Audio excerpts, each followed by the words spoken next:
Sa ibang balita, puspusan na ang paghahanda ng Kamara sa impeachment pre-trial ni Vice President Sara Duterte.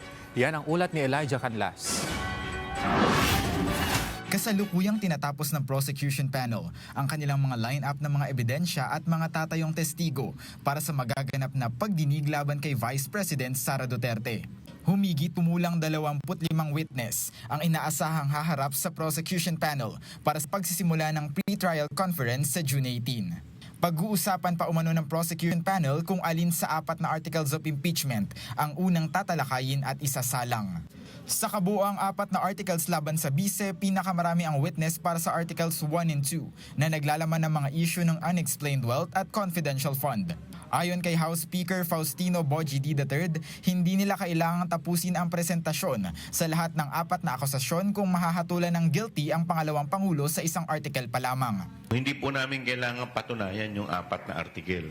Kung sa tingin namin yung unang article pa lamang matibay na ang ebidensya at naniniwala kami na doon pa lang makukonvict na, pwede pong hindi na po namin ituloy at pwede pong doon lamang ay pagbotohan na ng mga senador.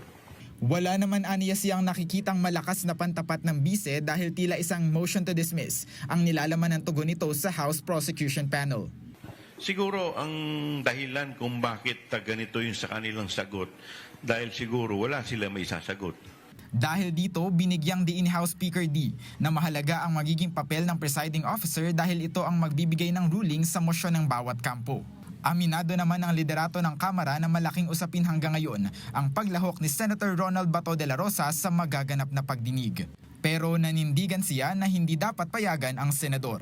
Naniniwala po ako, dapat po kung sino lamang po yung nagpa-participate sa impeachment trial, dapat yun lamang ang boboto. Kasi po, maliwanag po, dito po sa impeachment, ito po ay parang this is akin to court hearing.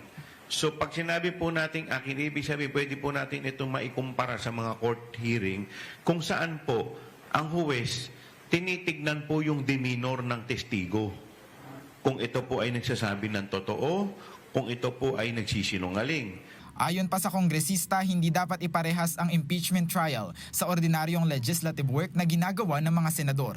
Buo naman aniya ang loob ng Kamara at ng mga House Prosecution Panel na magpatuloy sa kanilang tungkulin sa kabila ng kaliwat ka ng umano'y paglihis na nagaganap sa Senado. Elijah Canlas para sa Bayan.